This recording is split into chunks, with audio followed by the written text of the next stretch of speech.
One evening, there were two men living on the same street, same city, same economy, same rising prices, but completely different lives. The first man earned nearly $95,000 a year, nice apartment, luxury couch, a 75-inch television glowing every night, closet packed with clothes he barely wore, new phone every year, a coffee machine worth more than most people's monthly rent. From the outside, he looked successful, but behind closed doors, he checked his banking app almost every morning with anxiety, because if his salary stopped for just 2 months, everything would collapse. The car payment, the rent, the subscriptions, the credit card debt, the image, and slowly, his entire life became a machine designed to maintain appearances, not freedom, just survival, disguised as success. Now, 3 houses down, lived another man. He earned only $52,000 a year, smaller apartment, simple furniture, no luxury decorations, no endless Amazon boxes arriving every week. But something about him felt different, calm, light, peaceful, because hidden behind that ordinary lifestyle was something most people never notice. He had enough savings to survive for 18 months without working. He invested 20% of every paycheck automatically, and every dollar in his life had a purpose, not to impress strangers, but to buy freedom. And that's when the real question appears. What actually separates rich people from poor people? Is it income, luck, education, or is it something much quieter, something almost invisible, hidden inside the decisions people make every single day? Because the truth is, most people do not become poor because they earn too little. They become poor because they accidentally build a lifestyle that quietly consumes everything they earn. And once that lifestyle grows large enough, it owns them, not the other way around. Before we talk about money, we need to talk about something nobody warns people about. Every single thing you own costs you twice. The first cost is obvious, the price tag, the payment, the receipt. But the second cost is hidden, and that hidden cost quietly destroys people financially for decades, because every object in your life requires something from you: space, attention, maintenance, energy, insurance, cleaning, upgrades, storage, mental bandwidth, and most importantly, opportunity cost.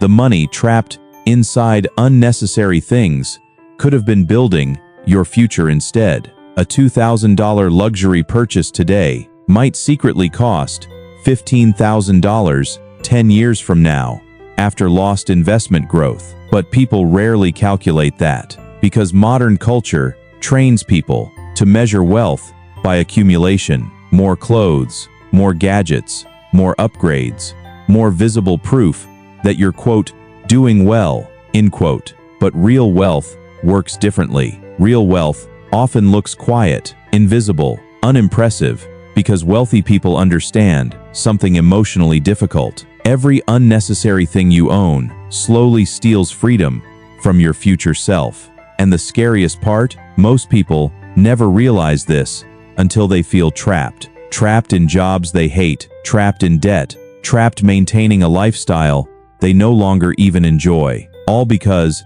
they kept making one dangerous decision over and over again, choosing temporary pleasure over long-term freedom. And once you understand that, you begin to notice the invisible line separating. A lot of people think expensive automatically means bad financial decisions, but that's not always true, because the real question is not, how much did this cost? The real question is, how many times will I actually use it? Imagine two people. One buys a $200 jacket, wears it twice, then forgets about it. That jacket actually cost $100 per use. Another person buys a $400 jacket, wears it for 5 years.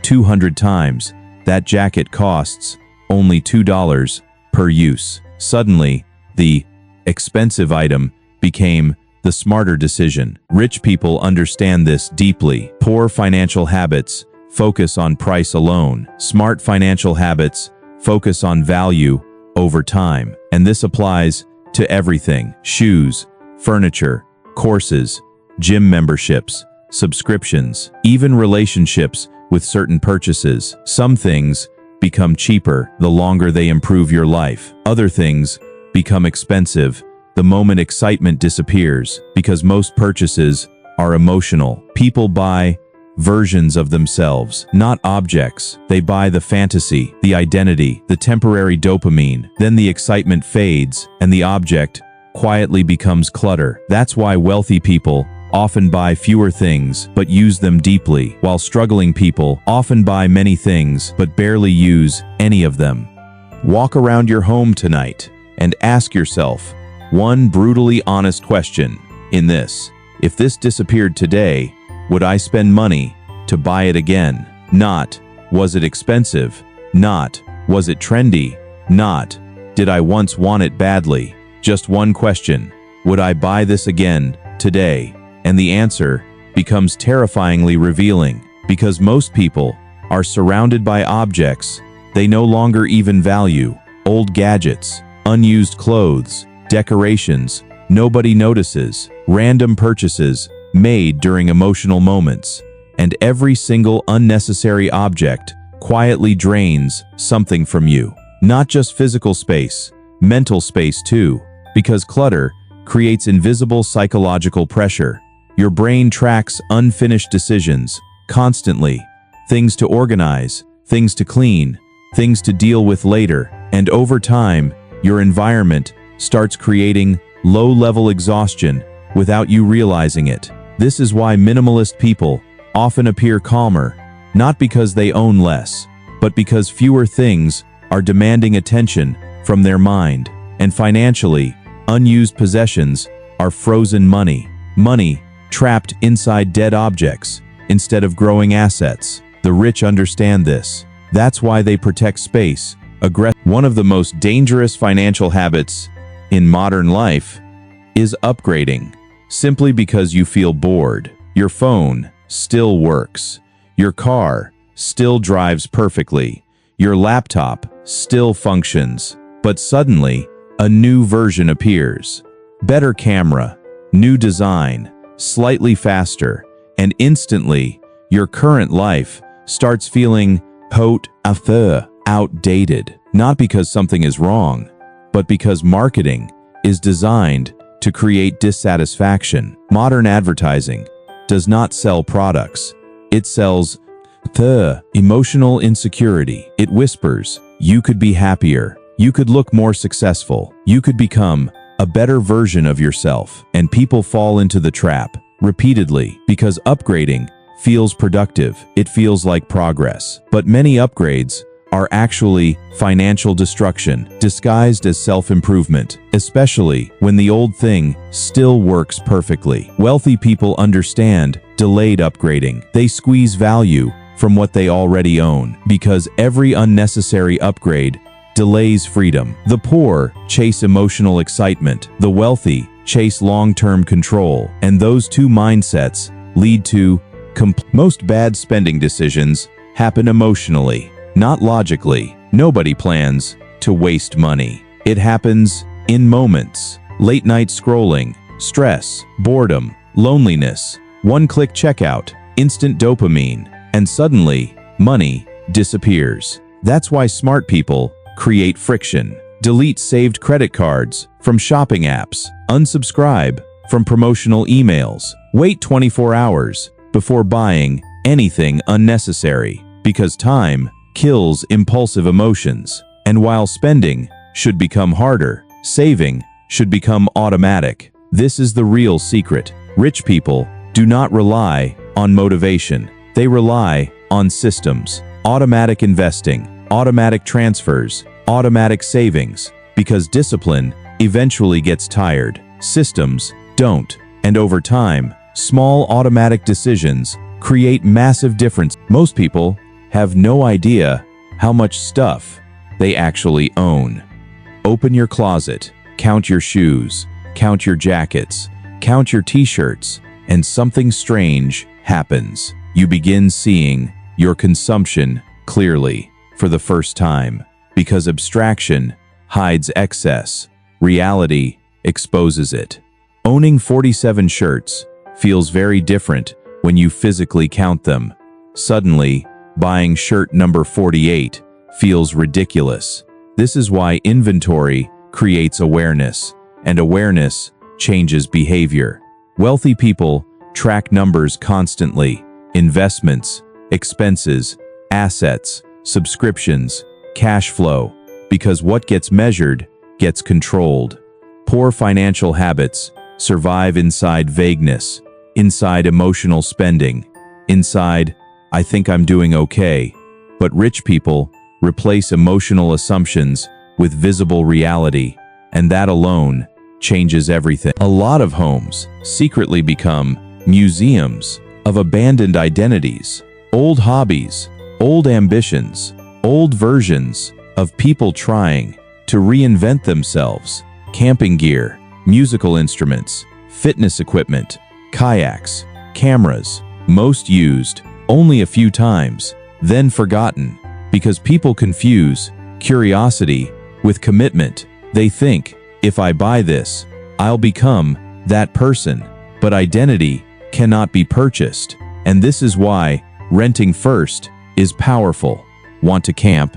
Rent equipment first. Want to learn photography? Borrow a camera first. Want to try golf? Rent the clubs, because temporary interest should not become permanent clutter. Rich people test before committing.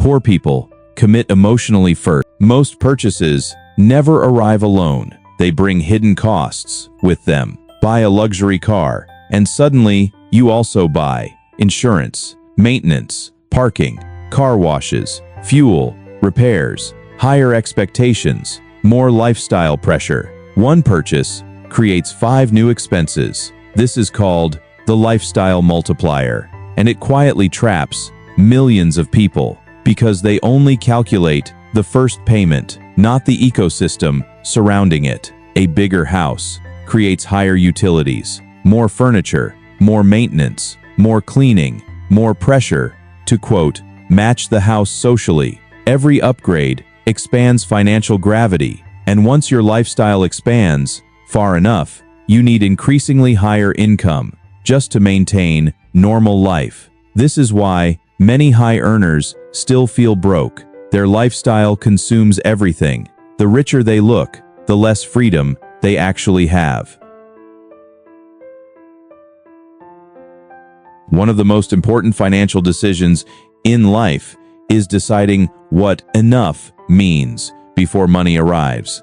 Because if you never define enough, your desires will expand forever. A bigger apartment becomes normal, then a luxury apartment, then a luxury neighborhood, then a luxury car, then luxury vacations.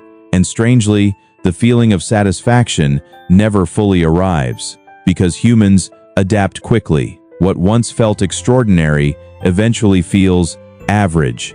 This is called lifestyle adaptation, and it's one of the biggest reasons people stay financially trapped, even while earning more. Rich people understand something psychologically powerful. Freedom matters more than endless upgrades, because the moment you know what is enough, money stops controlling your. Most people measure wealth visually: cars, watches, houses, brands.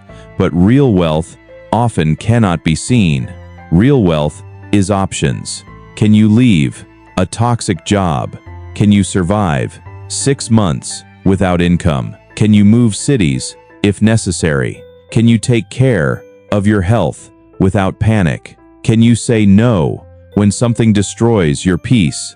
That is wealth, not accumulation. Freedom, because possessions can actually reduce freedom. The more lifestyle you build, the more maintenance life demands from you, and eventually, people become servants to the very lifestyle they once dreamed about. Meanwhile, someone with fewer possessions but more savings often has far more control over their life.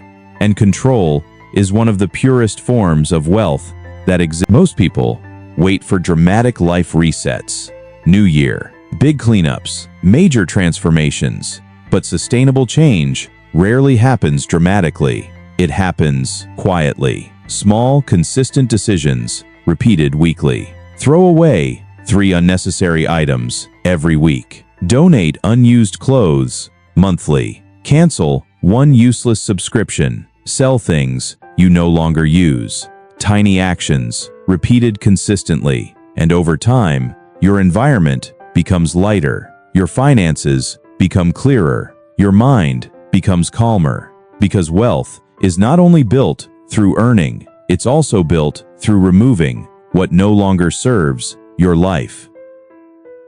So this week, try something uncomfortable. Walk through your home slowly. Pick up the objects around you and ask, do I own this, or does this own me? Then apply the replacement test. Find 10 things you no longer truly value. Sell them, donate them, remove them. And this month, before buying anything unnecessary, wait 24 hours first. Just 24 hours. You'll be shocked how many emotional purchases disappear once emotions calm down. Because the biggest difference between rich people and poor people is often not income, it's decision-making. One group uses money to purchase temporary emotional rewards. The other uses money to purchase future freedom. And over decades, those tiny decisions create completely different lives. Because in the end, the real question is not, how much do you own? The real question is,